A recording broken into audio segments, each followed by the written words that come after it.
Pokemon Ultimate Adventures by Mikazuki. Another one? Brock exclaimed. Ha ha ha ha! Everybody, go! 003 threw all her Pokeballs, releasing her full team. Sudowoodo, Delibird, Jinx, Jumpluff, and Sneasel. Alright, let's start off by debilitating them! Jumpluff, use Cotton Spore! Cotton Spore. This attack is Grass Element, and will lower the speed of the opponent Pokemon by 2 levels. They're slower! We get first strike, and their evade level's gone down. Now, give them a taste of what's to come, Delibird! Powder Snow! Delibird cawed, and opened its beak wide. An icy wind blew, and Ash and his friends all felt the freezing power of the attack. An opening! Attack, Sneasel!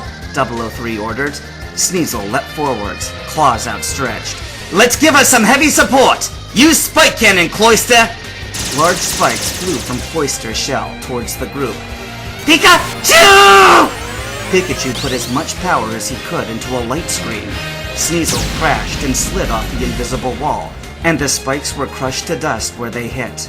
Pikachu dropped the barrier. Nice going, Pikachu! Ash turned to his teammates. Rest and recharge your batteries, because I'm gonna need you at full power. Pikachu nodded and sighed. Alright, they're not the only ones who can debilitate. Cyndaquil's revived, so use Sacred Fire! Ash pointed at all his enemies. Cyndaquil launched the attack. Sacred Fire. This attack has a 50% chance of burning an opponent.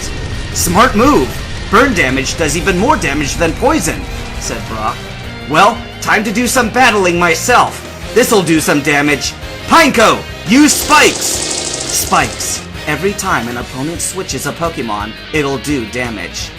003 and 004 growled. Unless they wanted to do damage to their own Pokemon, they'd have to use one at a time like the good trainers. And the good guys were free to use all theirs at once. Well, they were gonna have to sacrifice the HP for strength. Before they can attack, Cyndaquil! Flamethrower the Sneasel! Noctowl! Use Psybeam on Beedrill! Totodile! Water Gun Sudowoodo! Ash ordered his Pokemon to attack the ones they were super effective against. Each went down from those hits, all except for Sudowoodo. Sudowoodo! Use Flail! 003 yelled. Flail.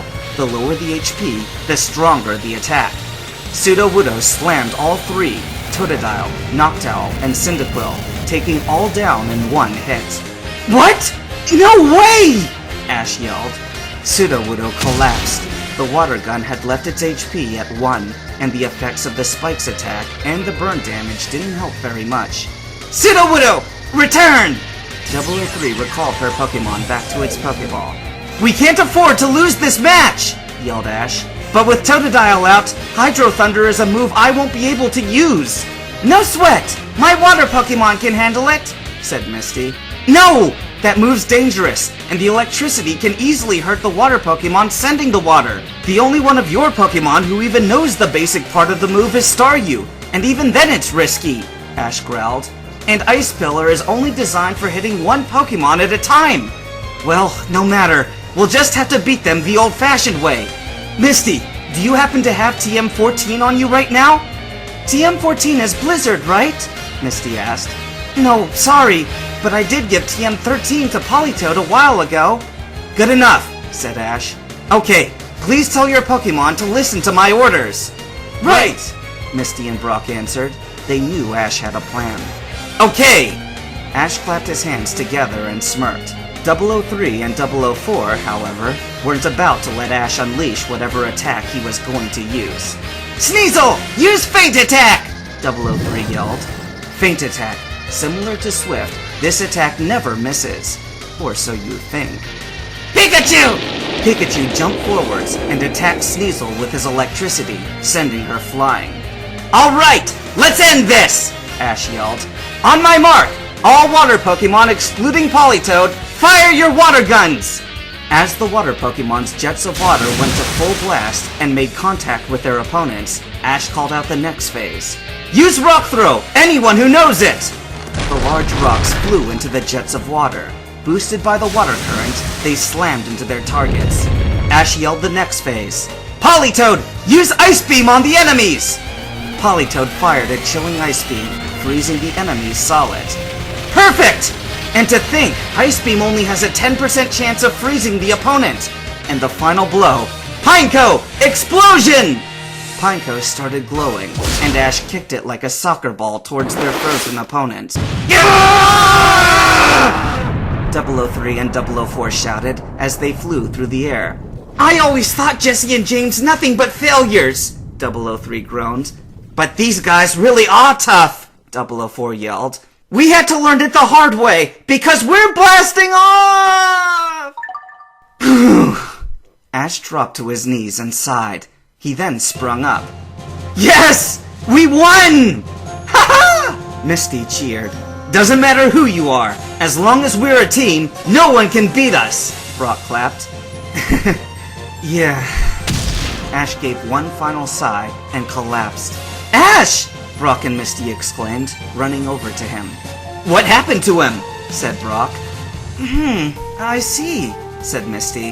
Ash had been attacked by all his Pokemon and was hurt all along, even through the battle. What do you mean? Well, Misty explained Ash's Pester Ball training to Brock. And even though he was injured, he completely blocked out everything and was focused only on the battle. Whoa! Ash did all that? Brock said in awe. That's crazy! Even among Pokemon Masters, very few can pull off something like that. Well, Ash is a future master, isn't he? Misty smiled. Come on, help me carry him. Misty pulled Ash up using her shoulder to support him, while Brock used his. The three of them walked off, leaving the battlefield. Location: higher up on Ice Blue Mountain.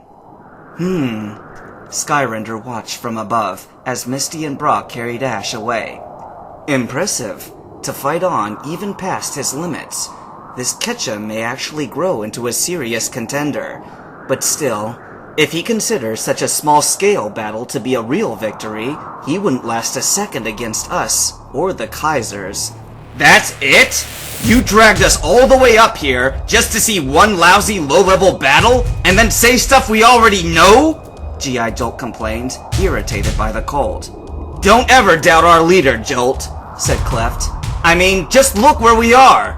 It's pretty obvious that he's in need of my talents, and just called us all here to watch me bring victory to the Fiends, he said triumphantly. One punch, and I'll make a huge rock slide that'll crush them like insects, and...